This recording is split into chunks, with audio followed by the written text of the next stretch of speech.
mas tem uma relação histórica. Só para dar um exemplo, né? Escravo vem do termo esclavos, do latim. Não sabemos exatamente a origem de escravos. Imagina, há uma teoria que é porque, na época do Império Romano, escravizavam eslavos. E quando se falava de eslavos escravizados, falavam simplesmente os eslavos, e a palavra esclavos teria surgido daí, dessa referência aos eslavos. Mas depois a palavra foi seguindo caminho por séculos. O latim é a língua-mãe de todas as línguas latinas, inclusive italiano, francês, português, espanhol. Quando chega na Itália, a palavra escravos já se transformou numa expressão, já deu origem a uma expressão, que quer dizer colocar-se a serviço. Esclavos, esclavos, esclavos, cial, pronto. Isto é, estou à disposição. Então, na Itália, durante muito tempo, quando uma pessoa dizia estou à disposição, estou a seu serviço, por causa da influência de escravos, acabou dizendo cial pronto. Cial pronto. Estou aí à sua disposição. E mais um tempo, passa mais um tempo, de cial pronto vira cial. Se tornou uma saudação na Itália, tanto que os italianos falam tchau quando encontram, tchau, começam a conversar, e falam tchau quando se despedem. Aqui a gente fala tchau só quando se despede, né? Temos outras expressões também aqui que a gente usa, e tem aquelas expressões ambíguas, que a gente diz assim, vamos conversando, vamos falando, vamos combinando, que é uma coisa que a gente costuma dizer quando não quer combinar nada. Ou então, a clássica, vamos nos vendo. Né? Carioca usa muito isso. Ou quando você pede lá uma coisa, vamos resolver isso aí. Vamos vendo. Vamos vendo significa, deixa para frente. E a gente se despede. Tchau, tchau. E é essa a correspondência de tchau com escravo. Tchau é uma palavra que vem de escravos do latim, que a gente nunca imaginava que tinha seguido esse percurso. A mesma coisa acontece com a palavra vocação. Vocação é uma palavra que vem do latim vocare, que quer dizer chamado, escolhido, separado, convocado para. O vocare é algo que diz que você foi chamado para dizer algo, por exemplo. Quando o cristianismo se apropria dessa palavra, eles usam a palavra vocação ou vocacionado só para quem pertencia ao clero. Então, só eram vocacionado o padre, o bispo, e os outros eram leigos. Então, durante muito tempo no cristianismo, muito especialmente no cristianismo ocidental, você tinha o clero, os vocacionados, e tinha os leigos. Depois, quando Lutero veio, como Lutero queria algo sem hierarquia, sem clericalização, Lutero, então, diz o seguinte, olha, nós temos o stand, que é a vocação, e temos o amt, que é a função. Então ele diz, todos nós somos vocacionados. E cada um que é vocacionado exerce uma função. Nós somos todos vocacionados para a fé cristã, o testemunho do Evangelho, e cada um fazendo isso dentro da sua função.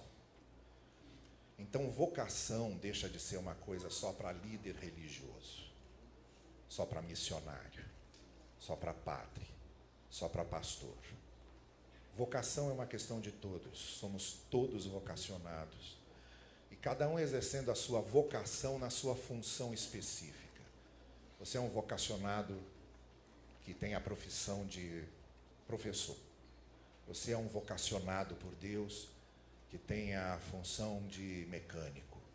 Você é um vocacionado por Deus que tem a função de dentista. E você exerce essa função à luz da vocação cristã que você tem, do chamado que você tem para viver a fé cristã. É nesse sentido exato que Lutero recupera que Paulo, em Efésios capítulo 4, no versículo 3, diz que devemos viver a vocação para a qual fomos chamados. Ele não está falando só para os líderes de Efésio, ele está falando para todo mundo. É exatamente nesse sentido que a Link traz a ideia da vocação, que nós refletimos sobre a ideia da vocação e trabalhamos com isso. É nesse sentido que o pastor de uma igreja, ele não é clero, ele não é alguém especial no sentido de estar sempre certo, no sentido de ter sempre a última palavra, de não ter problemas.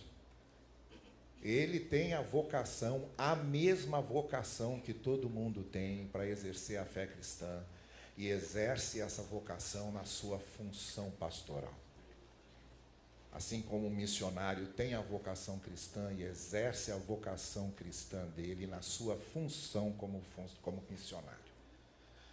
E só para fechar essa ideia, e daí porque para mostrar o dinamismo disso, eu sempre costumo citar o Osmar, que não é o Osmar aqui da nossa igreja, é um outro Osmar que eu pastoreei, que trabalhava numa loja em Teresópolis. Ele era, lá em São Paulo a gente diz lanterneiro, né? Aqui no Rio de Janeiro também a gente fala assim, né? Que é de fazer esse serviço de lanternagem no carro. E ele tinha uma oficina lá, ele era da nossa igreja lá da 1ª de Teresópolis, ele tinha uma oficina. E nessa oficina, na entrada da oficina, ele tinha uma placa grande, em que tinha a foto de um carro totalmente destruído, perda total, e do lado tinha a foto desse mesmo carro reconstruído, refeito, praticamente novo. E aí ele escreveu assim embaixo, na placa, na entrada da oficina: o que o Osmar faz com o seu carro, Cristo faz com a sua vida. Então ele é um vocacionado, que exercia a sua vocação na função de lanterneiro.